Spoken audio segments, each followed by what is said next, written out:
ضد اور ہٹ دھرمی پر کھڑے رہنے والوں کا جو بہت سارے معجزات دیکھنے کے باوجود بولے کہ کیوں نہیں لاتے کوئی نشانی اپنے رب کی جو ہمارے نزدیک بھی معتبر ہو، جیسے حضرت موسیٰ اور حضرت عیسیٰ، تو اگر یہ آپ آ کر آپ کی رسالت کی گواہی دے دیں تو ہم بھی تسلیم کریں۔ کہنے کا مقصد یہاں یہ ہے کہ میرا اللہ کے رسول صلی اللہ علیہ وسلم کو اللہ تبارک و تعالیٰ نے فرمایا کہ اے محبوب آپ نماز پڑھتے رہیے، اپنے گھر والوں کو نماز کا حکم دیتے رہیے، تقوی کا حکم دیتے رہیے اور دیگر لوگوں کو ہدایت کرتے رہیے۔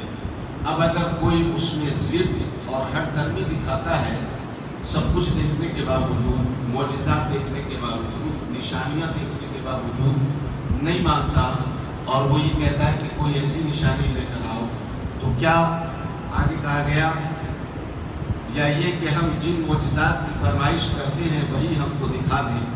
ذرا ان ہٹ دھرموں سے پوچھو کہ کیا نہیں آئی ان کے پاس کوئی خبر جو پہلے سے ہی ہو گئی تھی؟ پہلے کتابوں میں جو اللہ نے بیان کیا تھا اس کی خبر قرآن میں نہیں آئی، پھر اس کے بعد تم معجزات مانگ رہے ہو۔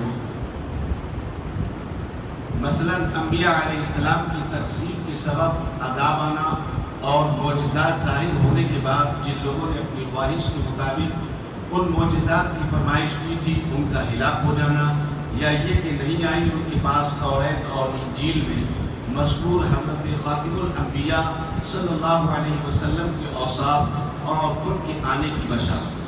توریت کے اندر بھی سرکار کا ذکر ہے، اوصاف بیان کیے گئے، انجیل کے اندر بھی سرکار کے اوصاف ہیں اور آنے کی خوشخبری تھی، جیسا کہ حضرت عیسیٰ علیہ السلام و تسلیم نے فرمایا کہ میرے بعد احمد نام کے خاتم الانبیاء۔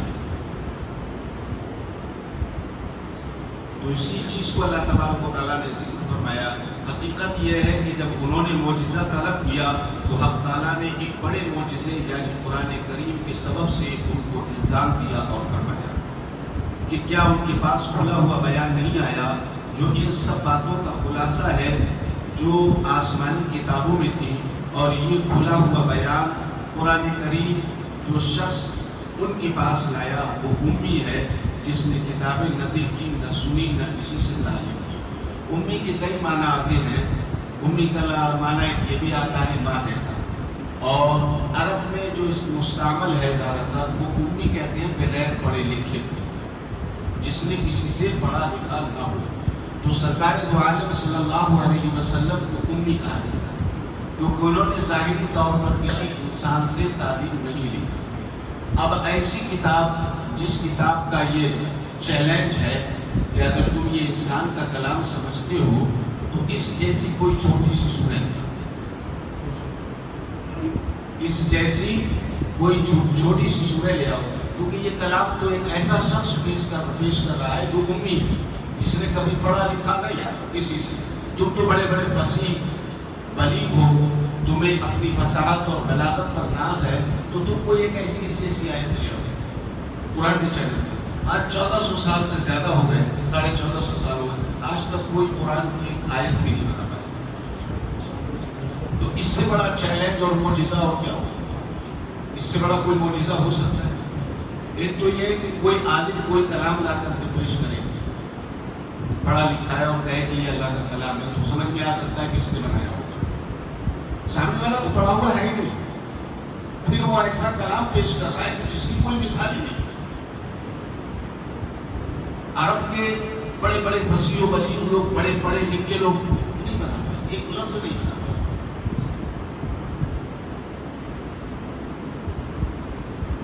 جس نے کتابیں نہ دیکھی نہ سنی نہ کسی سے تعلیم لی، اور عرب کے سب فصیح اس کی ایک صورت کے مثل بنانے میں عاجز ہیں، تو ایسا کھلا ہوا معجزہ موجود ہوتے ہوئے اور نشانی ڈھونڈنا عین عناد اور بدترین انکار ہے۔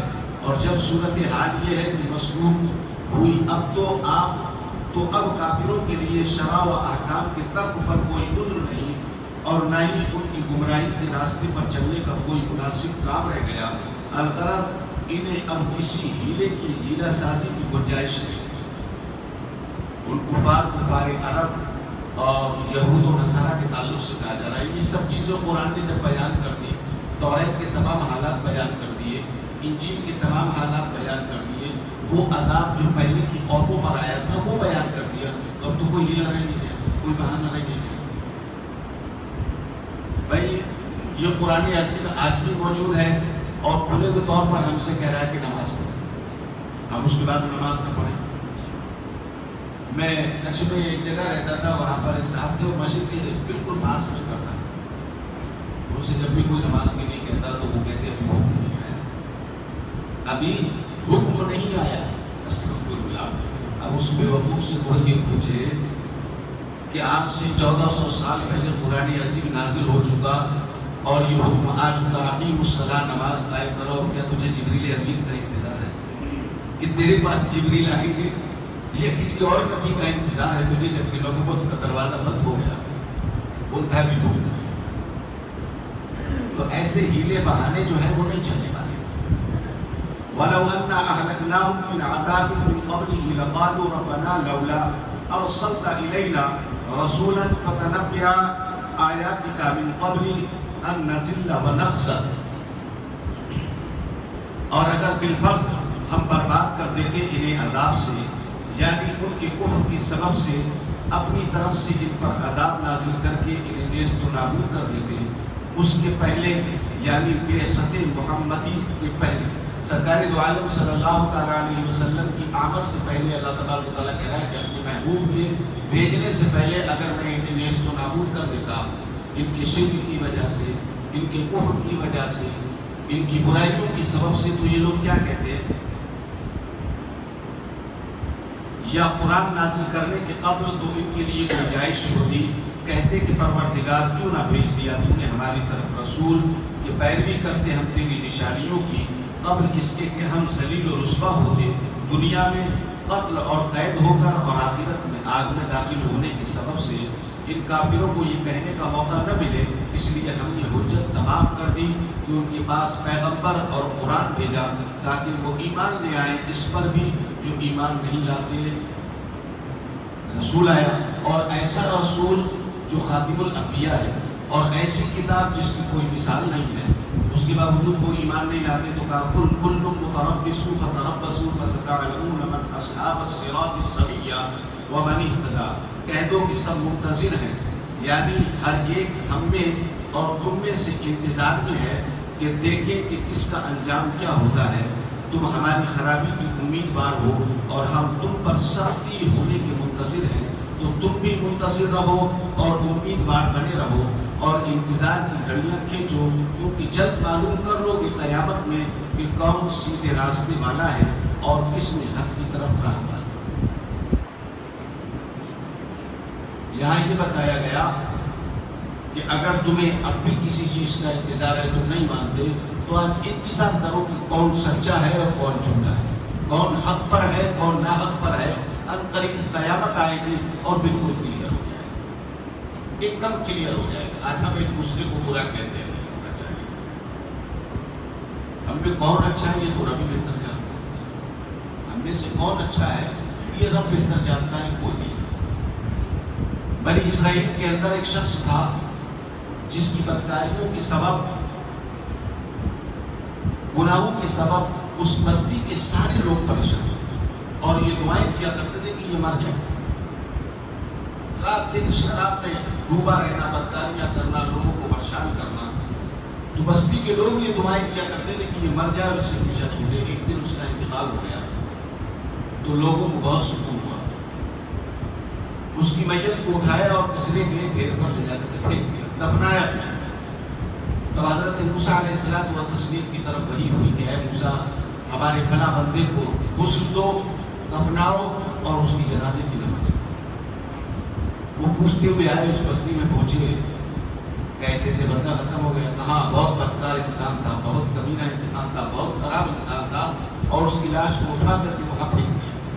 موسیٰ علیہ السلام کو تعجب ہوا کہ مولا، ایسے انسان کے غسل کے لیے تم نے بھیجا ہے، ایسے انسان کو کفنانے کے لیے اور نماز پڑھنے کے لیے اور دفنانے کے لیے مجھے بھیجا ہے؟ کہا موسیٰ وہ سب کچھ صحیح ہے جو تم نے سنا، جو تم نے سنا وہ سب کچھ صحیح ہے، لیکن اس کی ایک ادا مجھے پسند آئی۔ کہا مولا کیا؟ کہا یہ جب رات کے وقت نیند سے بیدار ہوتا تھا اور اس کا نشہ اتر جاتا تھا تو یہ غسل کرتا تھا، اور غسل کرنے کے بعد توریت کو اٹھاتا تھا، اور توریت میں جس جگہ میرے محبوب کا نام نامی اس میں گرامی احمد لکھا ہوا ہے اس کو چوم لیا۔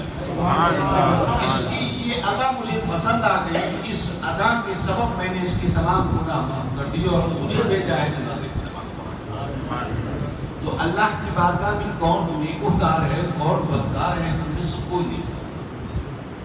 ہمیں اچھے عمل کی کوشش کرتے رہنا چاہیے اور یہ جاننا چاہیے کہ ہم سب سے برے ہیں، ہم غلط ہیں۔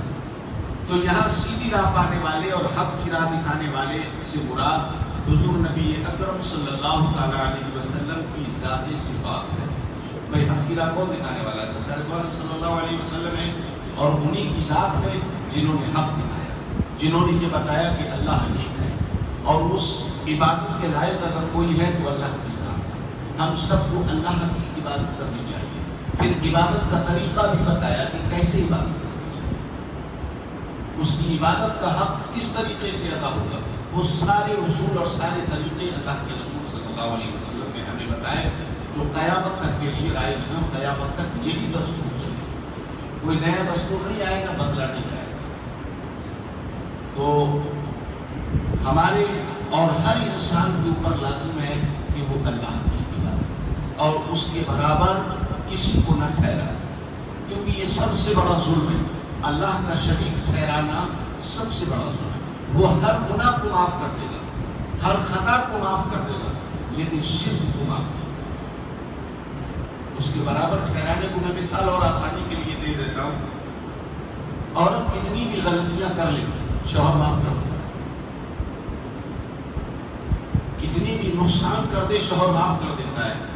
لیکن اگر عورت کسی غیر مرد کے پاس چلی جائے تب معاف نہیں کرتا۔ تو جب ایک انسان کو یہ گوارا نہیں ہے کہ اس کی شریکہ حیات کسی دوسرے مرد کے پاس جائے، تو رب تبارک و تعالیٰ جس نے پوری دنیا کو بنایا ہے اور انسان کو صرف اس لیے بنایا، اور پھر آپ تعریف تو ہی دیکھو، 18,000 عالم بنائے۔ کتنے؟ 18,000 عالم بنائے۔ ہر عالم کے اندر الگ الگ مخلوق ہے، کسی مخلوق کا ذکر نہیں کیا اس نے۔ جب انسان کو بنایا تو انسان کا ذکر کیا، والتین والزیتون وطور سینین وہذا البلد الامین لقد خلقنا الانسان فی احسن تقویم۔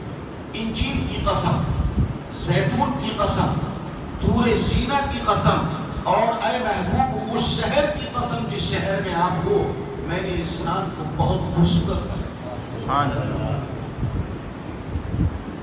تو جس کی خوبصورتی کو اللہ قسمیں کھا کھا کر بیان کرے، کیوں بنایا؟ اپنی عبادت کے لیے بنایا۔ اب وہ انسان اگر اللہ کا شریک ٹھہرائے، کسی دوسرے کو عبادت کا حقدار سمجھے، تو اللہ اس کو معاف، اس کو معاف، یہ گناہ معاف نہیں ہو سکتا۔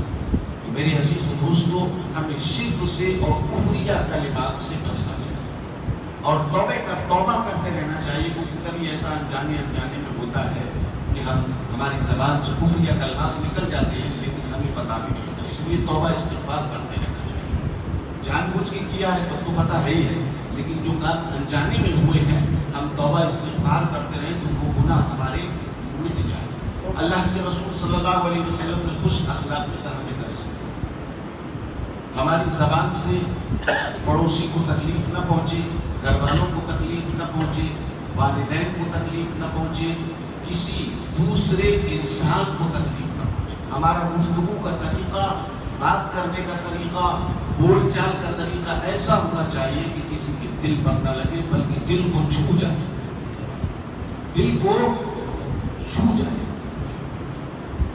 کیونکہ انسان جو خوش اخلاق ہوتا ہے، اچھی گفتگو کرنے والا ہوتا ہے، تو دشمن بھی اس کے آگے جھک جائے گا، دشمن بھی اس کے آگے جھک جائے گا۔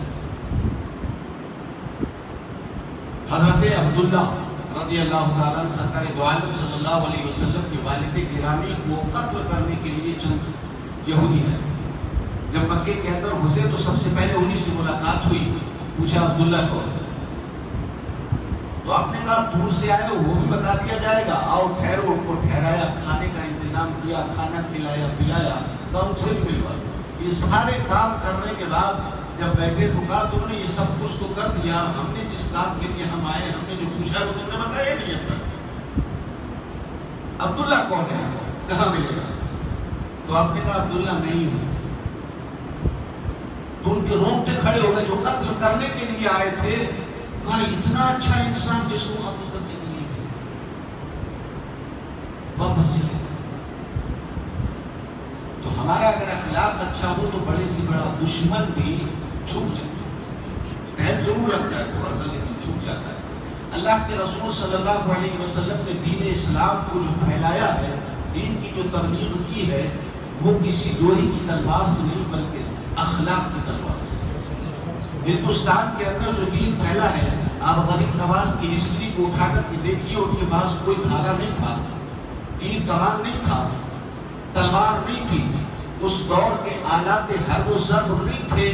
اگر تھا تو اخلاق تھا، اخلاق تھا. بادشاہ نے، راجہ نے ستانے کی کوشش کی تو اس سے مقابلہ اگر کیا تو اخلاق کے ذریعے کیا.